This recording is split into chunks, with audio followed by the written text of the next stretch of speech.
Do you see Mike winning or do you see Jake winning? I don't know. It's all depending on how Jake fight, you know. I tell you what. To be honest, I didn't see, I think, Crawford in real life. I don't know how big he is. Have you ever wondered what happens when a living legend peers into the future of boxing? Have you ever imagined the look on Evander Holyfield's face when he sees a new challenger rewrite the rules of the ring? But the size, you know, when I came to boxing gym and my coach told me that one of the rules, it's like... Evander Holyfield, the man who once danced atop heavyweights like Mike Tyson and Riddick Bowe, sat ringside this spring, his jaw nearly grazing the floorboards. He watched Terence Crawford move with a blend of speed and power that seemed borrowed from some unreal dream. Every punch, every feint, every snap of Crawford's glove made Holyfield shift in his seat, first in mild surprise, then in outright disbelief. It was as if the old guard had glimpsed its successor, and the sight was both thrilling and alarming. Respect the weight classes, you know. We should respect weight classes. But he has a very good skills. He's one of my fight. Crawford's camp had leaked clips of the champ hammering a heavy bag, each strike punctuated by an audible crack that felt like a warning shot fired into the heart of boxing tradition. But in person, those sounds carried weight. They echoed against the gym walls, bouncing back at Holyfield, asking him to reconsider everything he thought he knew about offense and defense.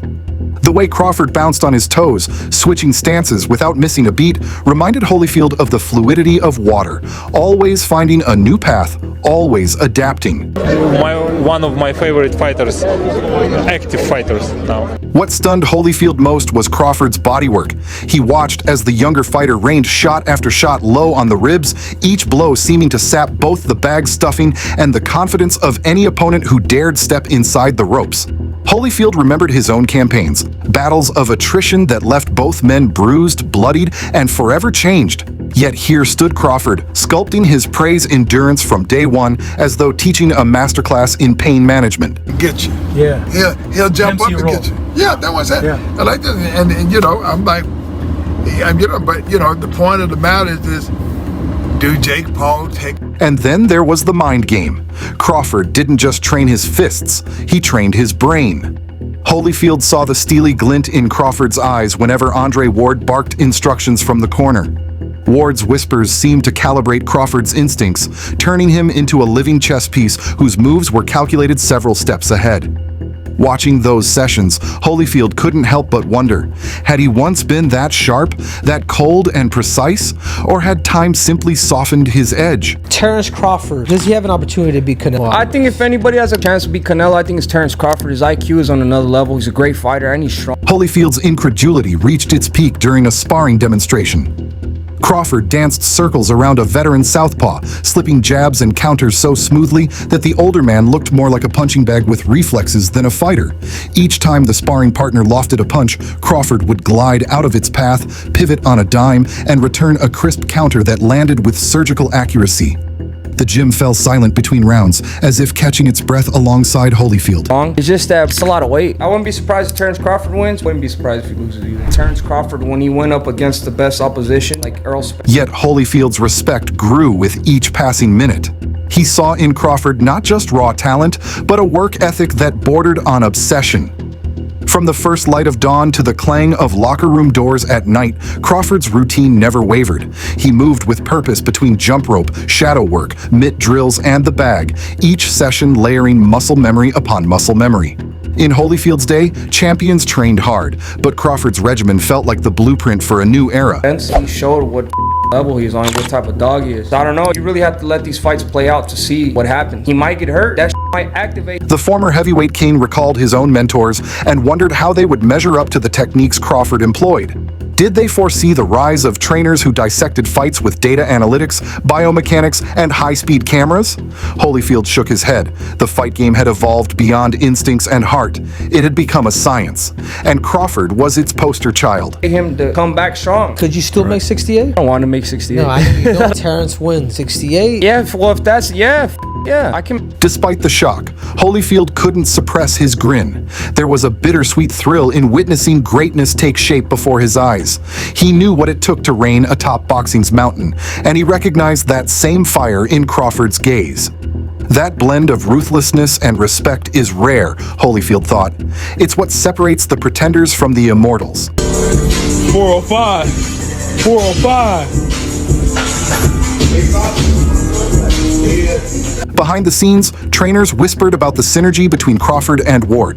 They spoke of sessions where Ward would pause mid-drill, rewiring Crawford's balance with a single tap on the shoulder or a whispered cue that unlocked a new level of footwork.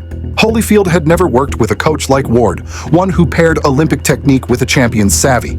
Yet watching them, he sensed the efficiency of their partnership, a veteran's wisdom shaping raw athleticism into a near-perfect weapon. There you go. Holyfield knew the boxing world would soon see the fruits of this grueling preparation. When Crawford finally climbed into the ring against a top contender, his performance would read like a manifesto, an announcement that the sport had entered a new chapter. It would be aggressive, intelligent, and unforgiving.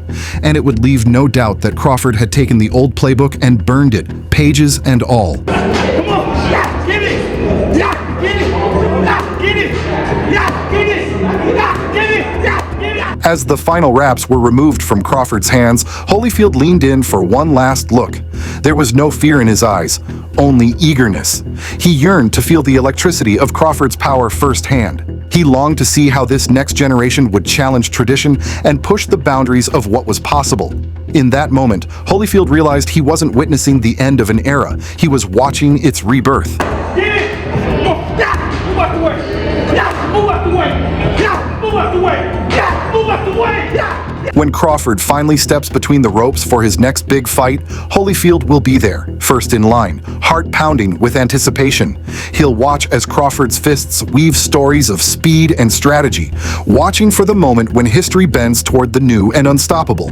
And when that moment comes, Holyfield will know he has witnessed both a passing of the torch and the dawn of a future that seemed impossible just a few rounds ago. What you got? Yeah, what you got? Yeah, what you got? Yeah, what you got? Yeah, what you got? Yeah, what you got? Yeah, yeah. Evander Holyfield's astonishment wasn't limited to Crawford's physical tools. He noticed the way Crawford manipulated space inside the ring, shrinking his opponent's options and expanding his own angles. Each drill in the gym became a lesson in geometry, with Crawford measuring distances in foot lengths and fractions of seconds. Trainers set up cones and markers as if charting a battlefield, forcing Crawford to pivot on invisible axes. Every slip and weave was a calculated move to corral adversaries into blind spots where counters could land unopposed. I ain't scared of shit, and you're gonna find that out. As you seen, the last press conference, we'll see. when I walked you down. Further into camp, Crawford's focus on breathing patterns became a science in itself. He practiced inhaling through the nose and exhaling sharply with each jab, training his diaphragm to recover even under the duress of relentless punches. Sports physiologists monitored his oxygen saturation, tweaking his interval work to optimize lung capacity. Between rounds of mitt work, he'd pause for controlled breathing drills that looked more like meditation than boxing. Holyfield realized that Crawford wasn't just building muscle. He was engineering stamina at the cellular level. When you were supposed to be the bigger man. Yeah, hey, you say that because you're fighting with nobody, and you obviously look. Nutrition in Crawford's camp took on a precision that resembled a military operation. Every meal was weighed, measured, and timed to align with training cycles. Protein shakes blended lean cuts of chicken, wild-caught fish, and plant-based proteins, while carbohydrates came from sweet potatoes and steel-cut oats. Hydration protocols included electrolyte mixes calibrated to replenish sodium and potassium without excess sugars. Even snack times were blurred into active recovery, with nutrient-dense smoothies replacing empty calories. Like, you're a great fighter, but you're gonna find out September 13th, this is gonna be different for you. Recovery sessions blended ancient techniques with modern tech. Crawford submerged himself in contrast baths, alternating ice-cold and hot water to spur circulation and reduce inflammation. On other days, he'd lie in a cryotherapy chamber at sub-zero temperatures, a practice that seemed more suited to astronauts than athletes. Massage therapists armed with percussive devices hunted down knots in his muscles, while a chiropractor ensured spinal alignment remained perfect under the strain of heavy training. Holyfield marveled that every element of the camp aimed to prolong Crawford's peak performance. And it's going to be different from you as well. Question for Canelo. The last fighters that you fought, The psychological edge in Crawford's preparation became evident in visualization exercises. He'd close his eyes before dawn to mentally rehearse every bell, every count, every exchanged blow of the upcoming fight. Sports psychologists guided these sessions, prompting Crawford to imagine crowd noise, judge reactions, and even the sting of a hard punch. By the time he donned gloves, the fight existed already in his mind, leaving his body to execute a plan refined through countless mental run-throughs.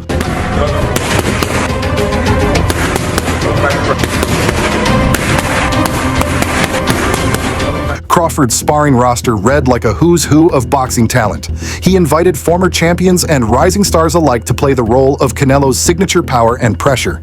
Each partner brought a unique style. One mimicked Canelo's heavy body shots, another adopted the champion's head movement, while a third replicated his signature counters. Crawford rotated through these sparring challenges as swiftly as a general shifting troops on a battlefield, ensuring he never grew too comfortable against any one style.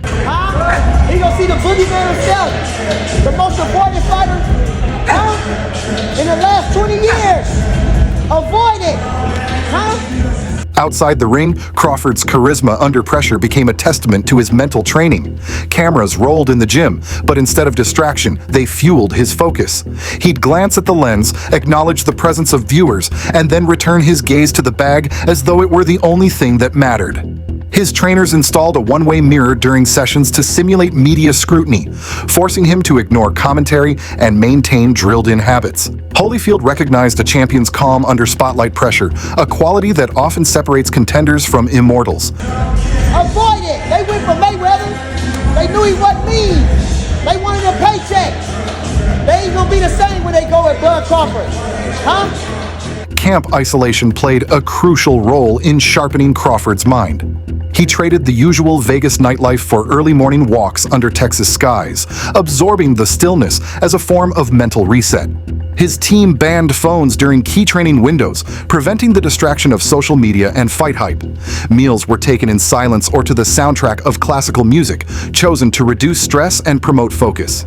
Even the gym lights were dimmed for certain drills to train Crawford's eyes for split-second reaction under suboptimal visibility. They want to do anything to get out of the way. Bruce Ennis decided I wouldn't want to be mandatory. Analysts dissected every leaked clip, but Crawford's team masterfully controlled the narrative.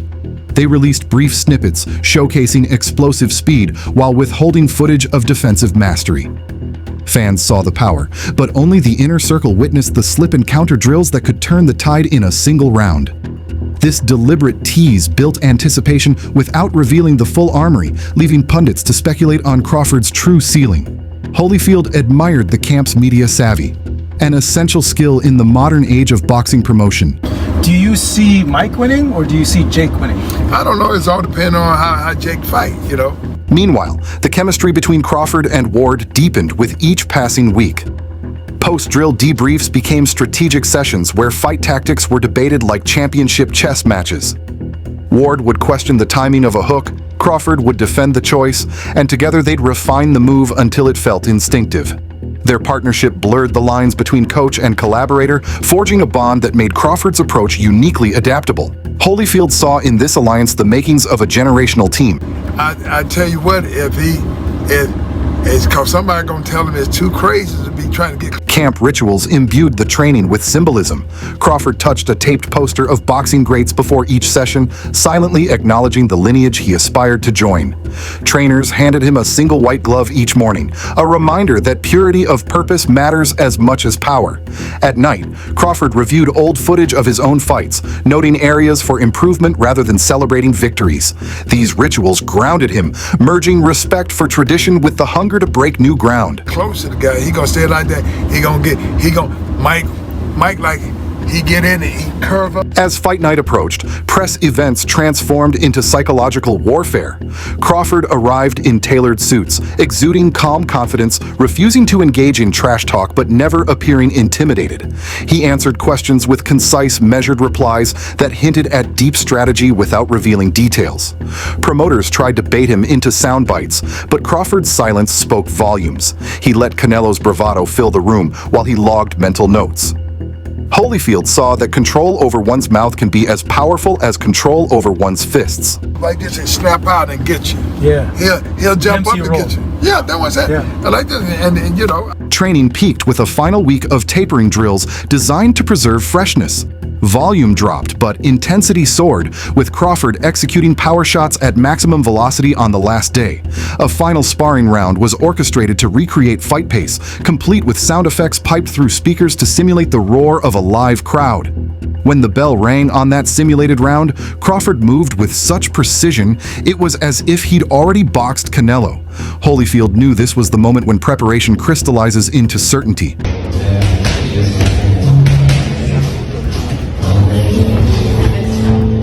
On the eve of the bout, Crawford's camp convened for a traditional meal of lean protein and complex carbs, a nod to fighter customs dating back decades. Yet today's version included a discussion of data points, punch accuracy percentages, round-by-round pace plans, and contingency protocols. The old-school setting met new-school information in a room charged with both reverence and innovation. Crawford raised his glass in a silent toast, not to luck, but to calculated excellence.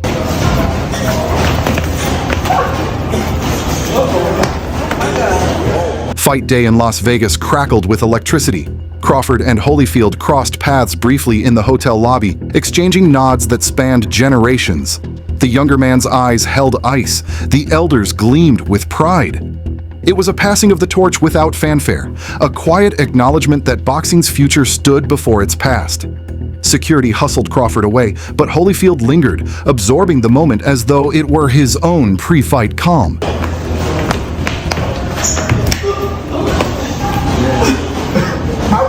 Inside the arena, Crawford's entrance combined pageantry with purpose. A custom light show traced his path to the ring, but he treated it as ambient noise. He climbed the steps with measured steps, acknowledging cheers, then zoning into his mental state. In the corners, trainers retreated into data tablets, calling out adjustments as if coding a live algorithm. The stage was set, tradition and technology, experience and innovation, all primed for collision. How we gonna do it, Brooklyn? How we gonna do it, Brooklyn? Brooklyn! All right, cut. When the bell finally rang, Crawford advanced with the precision of a predator. He tested Canelo's defenses with probing jabs, then switched stances to blur sightlines. Body shots hammered the ribs as though sculpting clay, each strike timed to interrupt breathing patterns. Counterpunches snapped from angles Canelo hadn't even seen, leaving the champion blinking in surprise. Holyfield watched the sequence play out, acutely aware that he was witnessing not just a fight, but a masterclass in modern boxing.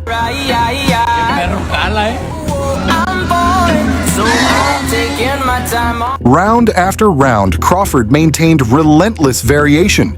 He'd feign a body attack, then loft a crisp headshot, or vice versa, layering tactics like a painter blending colors.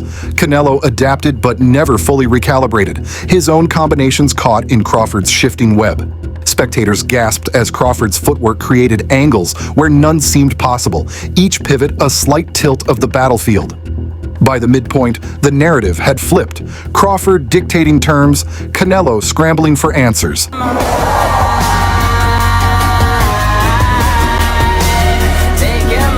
In the seventh round, Holyfield saw Crawford deliver a sequence that epitomized the camp's preparation.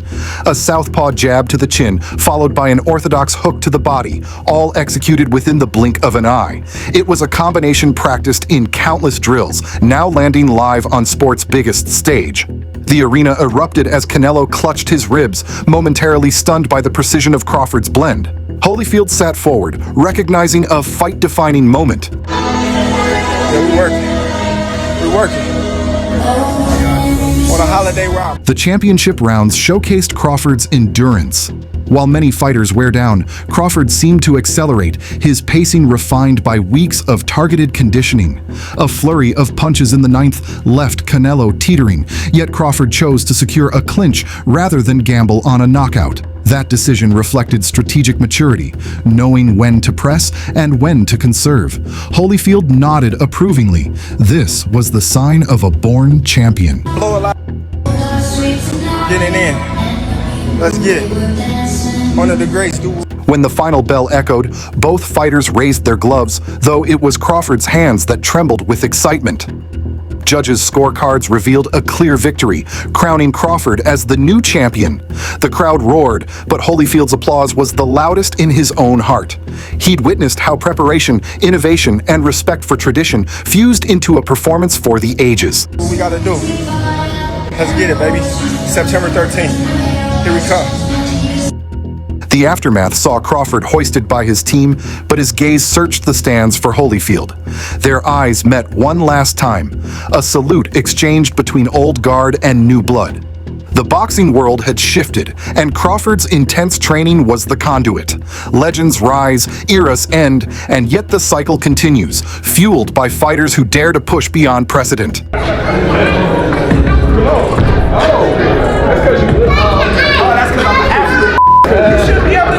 If witnessing this evolution has taught Holyfield anything, it's that boxing never stands still. Legends may rise and fall, but the spirit of reinvention endures. Crawford's intense training has proved that. And Holyfield, ever the fighter, stands ready to applaud the athlete who dared to redefine greatness.